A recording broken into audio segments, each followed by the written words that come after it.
Hi மக்களே, நான் உங்கள் சபர்ணிகா மல்டி யூனிவர்ஸ் சேனலிலிருந்து. இன்றைக்கி எல்லாருக்கும் பிடிச்ச, நம்ம டெய்லி டீ கடையில் சாப்பிடுவாங்க, விசேஷம்னா செய்வாங்க, இது இல்லாத விசேஷமே இருக்காதுன்னு நினைக்கிறேன். டிஃபன்னா பொங்கல் வடையும் இருக்கும். இன்றைக்கி நம்ம வடை செய்ய போகிறோம். மொறுமொறுன்னு எண்ணெய் குடிக்காத ஒரு வடை. அது எப்படி செய்யுதுன்னு பார்க்கலாமா? ஃபஸ்ட்டு அதுக்கான அளவு, ஒரு டம்ளரில் நான் என்னோடய கொஞ்சம் பெரிய டம்ளரில் நான் 1 டம்ளர் உளுந்து எடுத்திருக்கேன். அதில் 2 டேபிள் ஸ்பூன், 1/4 டம்ளருக்கு கொஞ்சம் குறைச்சி நான் அரிசி எடுத்திருக்கேன். எனக்கு அப்பார்ட்மெண்ட்டில் ஒரு ஃபங்க்ஷனுங்க, நான் உளுந்த வடை செய்யணும். அதனால் நான் 3 போர்ஷனாக இதை நான் பிரிச்சிருக்கேன். அதனால் நான் எடுத்து இதை என்ன பண்ணணும், ஊற வைக்கணும். அதுக்கு இந்த அளவுகளில் தனித்தனியாக நான் எடுத்துட்டு அதை கழுவி ஊற வைக்க போகிறேன். இப்போ அளவுகளை எடுத்து வச்சாச்சு. 2 இதில் அளவு எடுத்து முடிச்சாச்சு. இப்போ 3வது கடைசி இதை அளவு எடுத்துகிட்ருக்கேன். இதையும் எடுத்துகிட்டு நான் என்ன பண்ண போகிறேன், அதை கழுவிட்டு ஊற வைக்க போகிறேன். இப்போ கழுவி ஊற வச்சுருக்கீங்க. 4 மணி நேரம் கழித்து நம்ம பார்க்கலாம். இப்போ 4 மணி நேரம் ஆயிடுச்சு. 4 மணி நேரம் கழித்து நான் கிரைண்டரில் போட்டு அதை அரைக்க போகிறேன். இப்போ எல்லாத்தையும் கொஞ்சம் கொஞ்சமாக ஃபஸ்ட்டு ஒரு போர்ஷன் தனித்தனியாக ஊற வச்சதில் ஃபஸ்ட்டு போர்ஷனை நான் அரைக்க போகிறேன். இப்போ கிரைண்டரில் போட்டேன், மூடி வச்சுட்டு அரைச்சி எடுத்ததுக்கப்புறம் அது எந்த அளவு கன்சிஸ்டன்சி பதத்தில் இருக்கணுன்றதை நான் உங்களுக்கு காட்டுறேன். எவ்வளோ கெட்டியாக அரைச்சிருக்கேன்றதை காட்டுறேன். இப்போ பாருங்கள், இதை மாவு அரைச்சி 2 போர்ஷனை நான் அரைச்சி எடுத்துட்டேன். இப்போது இந்த மாதிரி இருக்கணும் மாவு, இந்த கன்சிஸ்டன்ட் இருக்கணும். அப்படி இல்லாட்டி நீங்கள் தண்ணியில் போட்டிங்கன்னா தண்ணியில் உளுந்து மாவு முங்காமல் மிதக்கும். இப்போது நான் ஒரு 2 பெரிய வெங்காயத்தை பொடியாக நறுக்கி சேர்த்துருக்கேன். இஞ்சி, பச்சை மிளகாயை பொடியாக நறுக்கி சேர்த்துக்கிறேன். அதுக்கப்புறம் நம்ம மிளகு சேர்த்துக்கிறணும். பெருங்காயம், தேவையான அளவு உப்பு சேர்த்துக்கணும். நான் இப்போ பெருங்காயம், உப்பு சேர்த்துக்கிறேன். பெருங்காயம் போட்டாச்சு.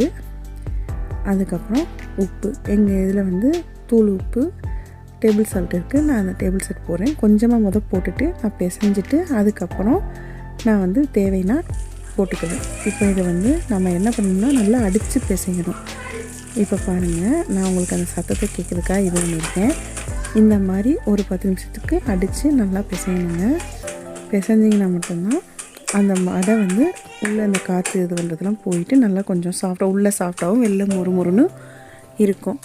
இப்போ அடித்து பிசைஞ்சிட்டேன். எனக்கு கொஞ்சம் உப்பு பத்தலை, அதனால் இன்னும் கொஞ்சம் உப்பு போட்டுக்கிறேன். உப்பு போட்டு இப்போ திரும்ப அதையும் சேர்த்து மிக்ஸ் பண்ணி நான் பிசைய போகிறேன். இதை பிசைஞ்சிட்டு நாம் என்ன பண்ண போகிறோம், எண்ணெய் சட்டியை அடுப்பில் வச்சிடலாம். நான் கருவேப்பிலை சேர்க்க மறந்துட்டேங்க, அதனால் அடுத்து கருவேப்பிலை சேர்க்க கட் பண்ணி போடுறேன். கருவேப்பிலையை கொஞ்சம் பொடியாக கட் பண்ணி அதில் சேர்த்துக்கோங்க. இப்போ கருவேப்பிலை சேர்த்தாச்சு. நெக்ஸ்ட்டு நான் எண்ணெய் சட்டியில் இது பண்ண போகிறேன். வடை போடுறதுக்கு முன்னாடி நம்ம ஒரு கிண்ணத்துலேயோ ஒரு பாத்திரத்துலேயோ தண்ணி எடுத்து வச்சுக்கணும். தண்ணியில் கையை நனைச்சிட்டு நம்ம வடை மாவு போட்டோம்னா தான் வடை நல்லா கையில் ஒட்டாமல் போடுறதுக்கு வரும். இப்போ நான் செஞ்சு காட்டுறேன் பாருங்கள். நான் தண்ணியில் கையை நனைச்சிட்டேன். இப்போ பாருங்கள், உருண்டை எடுத்து இப்படி பண்ணிங்கன்னா இது வந்துடும்.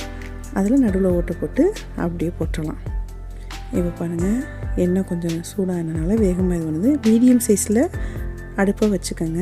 நெருப்பு மீடியம் சைஸில் இருக்கட்டும். இப்போது நான் வடையை போட ஆரம்பிச்சிட்டேன். பாருங்கள், ஒன்று ஒன்றா போட்டு என்ன மாதிரி கன்சிஸ்டன்சியில் நம்ம பொரிக்கணும் அப்படின்றது இப்போ தெரிஞ்சிடும். பாருங்கள், நான் எல்லா வடையும் போட்டுட்டேன். இப்போ அதை கொஞ்சம் கொஞ்சமாக உடனே திருப்பி விடக்கூடாது. கொஞ்சம் இது பண்ணதுக்கப்புறம் தான், மேலே எலும்பி வந்ததுக்கப்புறம் தான் நம்ம திருப்பி விடணும். இருந்தால் நான் திருப்பி விட்டுட்ருக்கேன். ஒரு இதில் எனக்கு ஒரு 100 வடைக்கிட்ட சுட வேண்டியது இருக்குது. அதனால் நான் 2 அடுப்பில் 2 இது வச்சு செஞ்சிட்ருக்கேன். பட் நான் உங்களுக்கு ஒன்று தான் காட்டுறேன். 2 சட்டி வச்சு செஞ்சிட்ருக்கேன். இந்த பாருங்கள், வடை எப்படி வந்துடுச்சுன்னு பாருங்கள். நல்லா மொறுமொறுன்னு இருக்குது. இந்த மாதிரி வந்தோடனே நம்ம வடையை எடுத்துடலாம். எடுத்துட்டு நீங்கள் பார்த்தீங்கன்னா தெரியும், நான் இவ்வளோ சுட்டு வச்சுருக்கேன். திரும்ப இன்னொரு போட்டுட்ருக்கேன். இதை நான் ஒரு ட்ரேயில் அடுக்கிட்டேன் எங்கள் அப்பார்ட்மெண்ட்காக. இப்போ நான் அவங்களுக்கு கொடுத்தா போதுமா, நம்மளும் சாப்பிடணும் இல்லைங்க, அதனால் நானும் எடுத்துருக்கேன். இதாங்க வடையோட கன்சிஸ்டன்சி. இப்போ வாங்க சாப்பிட்லாம். இது மாதிரி செஞ்சிங்கன்னா எண்ணெயை ரொம்ப குடிக்காது, மேலே மொறுமொறுன்னு உள்ளே சாப்பிட்டாவும் ரொம்ப நல்லாயிருக்கும். தேங்க்யூ ஃபார் வாட்சிங். நான் சாப்பிட போகிறேன். தேங்க்யூ.